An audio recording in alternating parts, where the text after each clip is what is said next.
এঁচোড়ে কষার জন্য আলু ভাপিয়ে নিয়েছি। এঁচোড়ে এরকমভাবে পিস পিস করে নিয়ে ভাপিয়ে নিয়েছি। আর এতে বাটনা দিচ্ছি গোটা মশলা বাটা, সাদা জিরে 1 চা চামচ, আর 4 মগজ 1.5 চা চামচ, 6টা কাঁচা লঙ্কা, একটু টমেটো, অল্প একটু আদা দিয়ে একসাথে আমি বেটে নিয়েছি। একটু কাশ্মীরি রেড চিলি পাউডার, হলুদের গুঁড়ো। আর নিরামিষ এঁচোড় কষা করার জন্য আমি আগে এঁচোড়টাকে ভালো করে মশলা দিয়ে মাখিয়ে রেখে দেবো অন্তত 10 থেকে 15 মিনিট।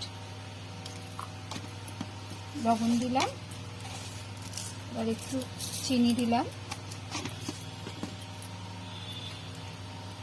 বাটা যে মশলাটা করে রেখেছিলাম মশলাটা দিয়ে দিলাম পুরোটা।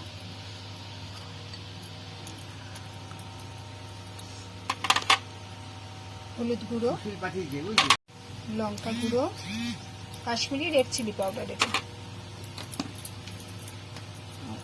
অল্প করে সর্ষের তেল দিয়ে আমি এটাকে ভালো করে মাখিয়ে 10 থেকে 15 মিনিট এইভাবে রেখে দেব।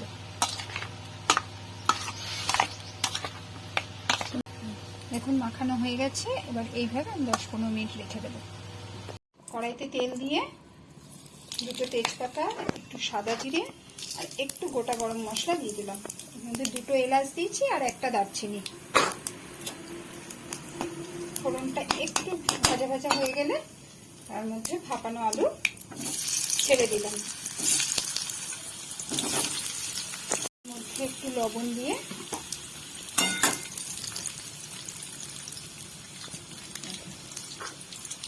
অল্প পরিমাণ হলুদ দিয়ে ভাজা ভাজা করে নিতে হবে। দেখুন আলুটা ভাজা ভাজা হয়ে গেছে। এবার ওর মধ্যে আমি এই ম্যারিনেশন করে রাখা এঁচোড়টা ঢেলে দিলাম। এঁচোড় রান্না করাটা একটু ঝামেলা বলে মনে হয় অনেক সময়, কিন্তু এইভাবে করলে একটু সহজ পদ্ধতিতে একটু তাড়াতাড়ি হয়ে যায়, খেতেও ভালো লাগে। এবার একটু ভালো করে কষিয়ে 10 মিনিট মতো কষিয়ে তারপরে এতে যতটা পরিমাণ গ্রেভি লাগবে সেইভাবে দিতে হবে। দেখুন কষানোটা প্রায় হয়ে গেছে। হ্যাঁ, এবার আমি এর মধ্যে প্রয়োজন মতো একটু গ্রেভি হওয়ার জন্য একটু জল দিয়ে দিলাম। একদম মাখা মাখা করবো না, আবার একদম বেশি ঝোলও দেব না। মোটামুটি ভাত বা রুটির সাথে খাওয়া যাবে ওইভাবে গ্রেভি রেখে নামাবো।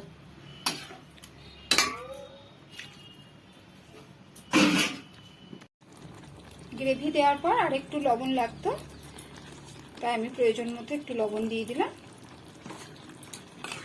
এবার প্রায় তৈরি হয়ে এসছে আমার নিরামিষ এঁচোড় কষা। এর মধ্যে একটু গরম মশলা গুঁড়ো দিয়ে দিলাম আর একটু ঘি দিয়ে দেবো 1 চামচ মতো। নিরামিষ যে কোনো কিছুতে একটু গরম মশলা আর ঘি পড়লেই ব্যাস দারুণ স্বাদ বাড়িয়ে দেয়। দেখুন আমার নিরামিষ এঁচোড় কষা একদম তৈরি হয়ে গেছে।